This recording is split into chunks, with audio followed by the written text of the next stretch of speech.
Hello, my name is Ray, and the channel's name is Ray Tales. This is session 11 of my Waterdeep Dragon Heist Campaign diary. It is the morning of the 17th of Marpanoth, opening day for the Mead and Magic Tavern. The Mead and Magic Tavern opens from 5 p.m. to 3 a.m., and the employees begin to show up at 2 p.m. to prepare for opening day. Shenanigans Inc. prepares for their day. We see that Zindran has discovered a sign that was mounted on his bedroom door that reads Father Touchy. He chuckled, but no one claimed to know who put that sign there. There's a mystery. Dun dun dun. Sadek sharpens her daggers to prepare for any combat that may take place in the tavern on opening day. Varen decides he's going to go grab some breakfast from the frozen nugget and picks up some. Karn decides to study in his room, like any good wizard should. Anvil goes to the House of Heroes, the local temple of Tempest, where he meets Linton Bell, a tall, young human male with dark hair and green eyes. They discuss Anvil is a paladin in Tempest and that he should attend the church more often. The tavern manager, Joseph Peabody, Yagra's Strongfist, the bouncer, Annabelle, Danica, Bren, Kelso, and Dasher all show up either at 2 p.m. or shortly thereafter. Kelso and Dasher aren't clean and get reprimanded by Joseph. Shenanigans Inc. comes downstairs to assist with opening day, and Anvil reminds Liff about cheating at cards. The Mead and Magic Tavern has about 26 customers for the first day. At approximately 1 a.m., a well-dressed human male visits the tavern, and he introduces himself as Bolin Bowler. He's a businessman interested in the tavern. Varen immediately doesn't trust him. Zindran suggests an idea to use the autopots as entertainment to make gold. The other members of Shenanigans Inc. poo-poos the idea. Meanwhile, Liff expresses his discomfort of having so many strangers in the tavern, an odd thing for an ex-tavern owner to express. Varen expresses her discomfort with the Sea Maiden's Fair employees showing up at the tavern. She also expresses that Sea Maiden Fair's employees are using glamours to disguise their appearance. At 3 a.m. on the 18th of Marpanoth, the party decides it's time for bed when Sadek suggests they hunt Squidface, the mind flayer that was in the sewers when they rescued Floon Blagmar. The party has been asleep for about 3 hours when they are suddenly wakened by an explosion outside the Mead and Magic Tavern. The party rushes out into the alley to discover that the alley is in chaos. There is a large scorch mark just outside their tavern entryway. Within that scorch mark are 11 dead bodies. One dead body is an elderly female human. There are 2 cloaked males clad in leather armor with sheathed longswords. 2 male humans and 1 male half-elf dressed in plain clothes, which were obviously servants of wealthy Northward families. 1 male gnome, by the name of Dalakar, wearing a burned cloak and clutching a dagger. 2 female halflings were playing a flute and fiddle, and 2 male halflings were dancing nearby. The group figured out that there was a Centaurum member who was killed when they saw a black-winged snake tattoo on his right forearm. The party also discovered the gnome has dry waste on his boots and cloak. Varen discovered a pouch of gems on the gnome and discreetly replaces the bag back on the gnome's belt when someone in the crowd yells out about her taking it off the body. Sadek successfully lifts the pouch of gems off the gnome's body without anyone seeing her do it after being told the pouch was there by Varen. Later, Karn detects magic, and it leads him to a crowd of people that has gathered across the street from the Mead and Magic entryway. The party meets Martum, a young boy about 12 years old who's scared. Martum tells the party he was watching his halfling friends dance and play music. Right after the explosion, he hid behind a rain barrel on the corner. Martin says he heard a plop and discovered a necklace in the barrel. He gives the necklace to Karn. Later, Zendrin identifies the necklace as a necklace of fireballs, and it has 2 balls left on it. Varen invites Martin back to the M&M Tavern and fixes him breakfast. She tells him to come around the next time that the tavern is open, and she is there. If he does, she will introduce him to the tavern manager, Mr. Peabody, and will arrange for Martin to receive 1 free meal each day in exchange for him passing on any interesting information he comes across, and or letting SI or Mr. Peabody know of any suspicious characters he sees around or near the M&M Tavern. The City Watch arrives, and the party talks to Seth Cromley, a City Watch sergeant, and eventually talks to Barnabas Blastwind. Barnabas's questions all center around the characters knowing the gnome. The party says they don't know the gnome. Eventually, Barnabas moves on to question the other people in the alley. The party overhears some of the questioning and discovers Barnabas never asked anyone else if they knew the gnome. Eventually, Anvil figures out that the gnome, based on the way his body is positioned, looks as if he's traveling to the Meat and Magic Tavern. A puzzle to figure out. On his way back to the Mead and Magic Tavern, Karn overhears a passing noblewoman having a conversation with another witness.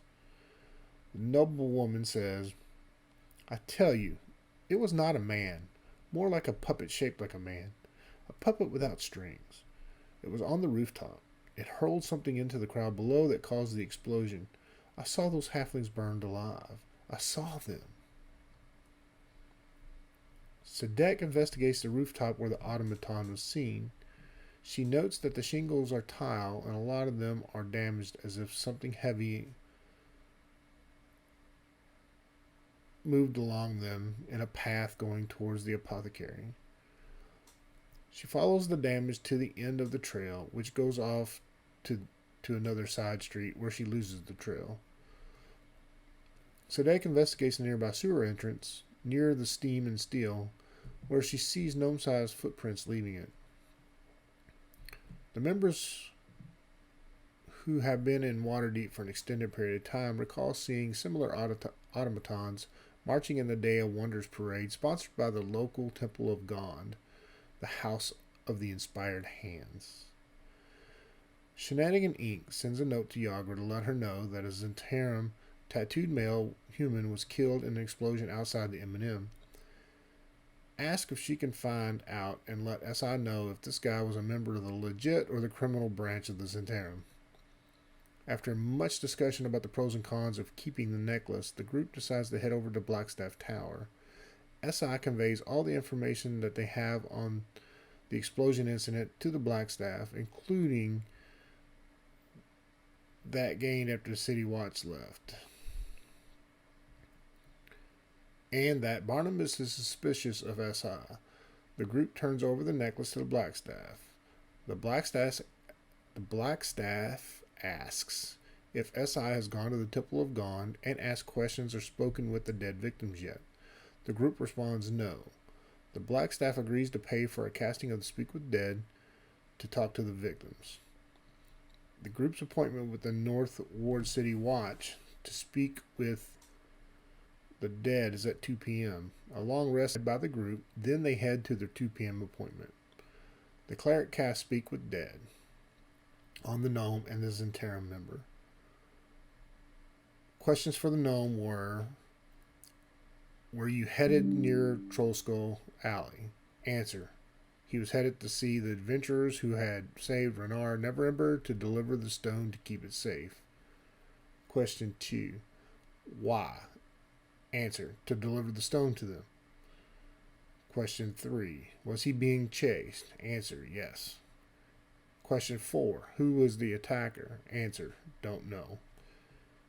Question 5. What did you steal? Answer: Stone of Galore from a beholder named Xanathar in the dungeon deep under Waterdeep.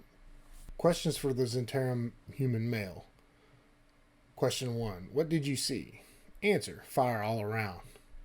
Question 2. Who is the attacker? Answer, don't know. Question 3. Why were you there? Answer, to catch a gnome named Dalakar. Question 4. Where exactly is the headquarters of the criminal faction of the Zentarum? Answer, no idea, but he's working out of Greyland Villa. Question 5. What is the safe way to get into the Zentarum headquarters with all needed passwords and ways to disarm avoid traps? Answer, no clue. The group speaks with Yagra and find out that the 2 Zentarum killed in the alley had the names Bashek Ortalis and Wern Malcrave. Both work for Erstal Floxen. SI then heads upstairs to decide what to do. Karn remembers and recalls that Greyland Villa is owned by the Lord and Lady Greyland. Yala and Oron Greyland are involved with various businesses throughout Waterdeep.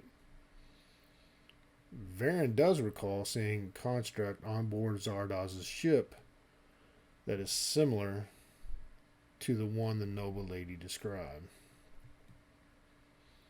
A knock sounds and Anvil answers the door. He sees Bolin Bowler. Bolin talks Anvil into inviting him in for a discussion. Varen wants to know if he is sure Zardoz doesn't already have the stone. He says that Zardoz does not. Varen wants to know why they should work for an operation where everyone wears a glamour. Bolin denies that any of them wear a glamour and claims to be a germaphobe. He knows that the beholder Xanathar had the stone of Galore. He wants SI to recover the stone, use it to recover the embezzled money. Bolin offers a deal to find the Vault of Dragons and the Dragon Staff of Agron for 10,000 gold pieces total reward if the group helps him. Anvil asks what kind of compensatory package he's offering to cover bribes and other expenses. Bolin states that the offer stands as detailed, no more, no less. The group does find out that the number right is from a Lantanese engineer, and the group decides to send a note to Zardoz with SI's decision. Karn discovers the Staff of Agrion allows a creature with the dragon type to walk into Waterdeep, bypassing its wards. The group goes to the Yawning Portal to talk with Renar Neverember to ask about the Stone of Galore and the gnome killed in the fireball. Renar replies, when the Lords of Waterdeep ousted my father, I thought his long dark shadow was finally gone for good. The truth is, I have nothing to do with him. But his spies hound me. One of them, a gnome named Dalakar, had been watching me for months. Then about 10 days ago, the spy was suddenly nowhere to be seen. My father didn't trust many people, but he trusted that gnome. I spoke to a few of Dalakar's friends. Apparently he was on a special mission to retrieve the Stone of Galore, and was afraid the Zentarum and the Xanathar Guild were close to catching him. When he heard about my kidnapping, he wanted more information about the adventurers who rescued me. I think Dalakar was planning to pay you to deliver the Stone of Galore to my father in Neverwinter. And that concludes Session 11's campaign diary. We pick up with Session 12 later today. Thank you.